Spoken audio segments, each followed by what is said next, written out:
السلام علیکم ورحمۃ اللہ وبرکاتہ دوستو، کیا آپ جانتے ہیں کہ مشرق وسطیٰ میں جو آج ایران اور اسرائیل کے درمیان کشیدگی نظر آتی ہے، اس کی جڑیں صرف آج کی نہیں بلکہ دہائیوں بلکہ صدیوں پرانی تاریخ میں موجود ہیں۔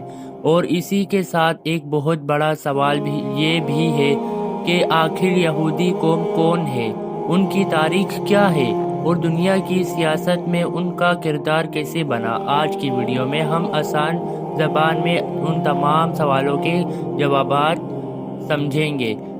یہودیوں کی تاریخ۔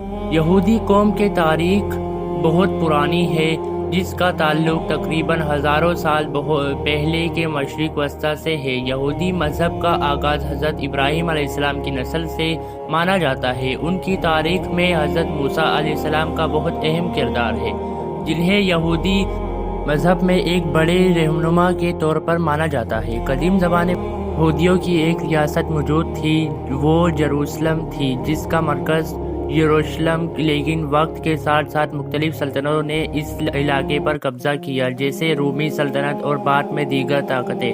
نتیجہ یہ ہوا کہ یہودی قوم دنیا کے مختلف حصوں میں بکھر گئی۔ اسے کہا جاتا ہے یعنی ڈائسپورا، مختلف ممالک میں پھیل جانا۔ صدیوں تک یہودی لوگ یورپ، ایشیا اور مشرق وسطیٰ میں مختلف ممالک میں رہتے رہے، اور اکثر انہیں مشکلات اور امتیاز کا سامنا بھی کرنا پڑا۔ صدی میں ایک بڑا سیاسی بیس نظریہ سامنے آیا جسے کہا جاتا ہے زیونسم۔ اس نظریے کے مطابق یہودیوں کے لیے ایک الگ ملک ہونا چاہیے جہاں وہ محفوظ طریقے سے رہ سکیں۔ ورلڈ وار دوسری جنگ عظیم کے دوران یہودیوں کے ساتھ یورپ میں بہت بڑا سانحہ پیش آیا، جسے کہا جاتا ہے ہولوکوسٹ۔ اس واقعے کے بعد دنیا بھر میں یہودی ریاست کے قیام کی اہمیت بڑھ گئی۔ 1948 میں اقوام متحدہ کی منظوری کے بعد ایک نیا ملک بنا جس کا نام اسرائیل رکھا گیا، لیکن اسی وقت سے اس خطے میں ایک بڑا مسئلہ شروع ہو گیا، کیونکہ وہاں پہلے سے فلسطینی لوگ رہتے تھے۔ اب آتے ہیں اصل موجودہ مسئلے کی طرف۔ ایران اور اسرائیل کے درمیان براہ راست جنگ ہر وقت نہیں ہوتی، لیکن دونوں ممالک کے درمیان شدید سیاسی اور نظریاتی کشیدگی پائی جاتی ہے۔ ایران 1969 کے بعد ایک اسلامی انقلاب کے بعد ایک مختلف سیاسی نظام میں آیا اور اس نے اسرائیل کو تسلیم نہیں کیا۔ دوسری طرف اسرائیل خطے میں ایک مضبوط ملک ہے اور امریکہ سمیت کئی مغربی ممالک کی حمایت حاصل ہے۔ یہ کشیدگی مختلف شکلوں میں سامنے آتی ہے۔ سائبر حملے، پراکسی گروپس کی حمایت، خطے میں اثرو رسوخ کی جنگ، یہ ایک پیچیدہ صورتحال ہے جس میں صرف دو ممالک نہیں بلکہ کئی عالمی طاقتیں بھی شامل ہیں۔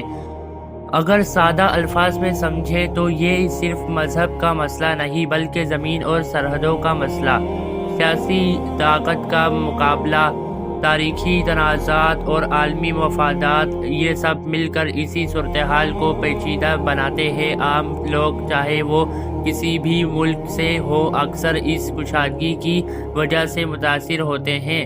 ہم کیا سیکھ سکتے ہیں اس پوری کہانی سے؟ سب سے اہم سبق یہ ہے کہ تاریخ کو سمجھنا بہت ضروری ہے، کیونکہ جب ہم ماضی کو سمجھتے ہیں تو ہمیں حال کے مسائل بھی بہتر سمجھ آتے ہیں۔ اور سب سے اہم بات یہ ہے کہ امن ہمیشہ سب سے بہتر راستہ ہوتا ہے، لیکن جب جہاد پہ بات آ جائے تو جہاد کرنا فرض ہے، کیونکہ جہاد اللہ کے راستے میں لڑا جاتا ہے۔ اگر آپ کو یہ ویڈیو پسند آئے تو لائک، شیئر اور سبسکرائب ضرور کریں۔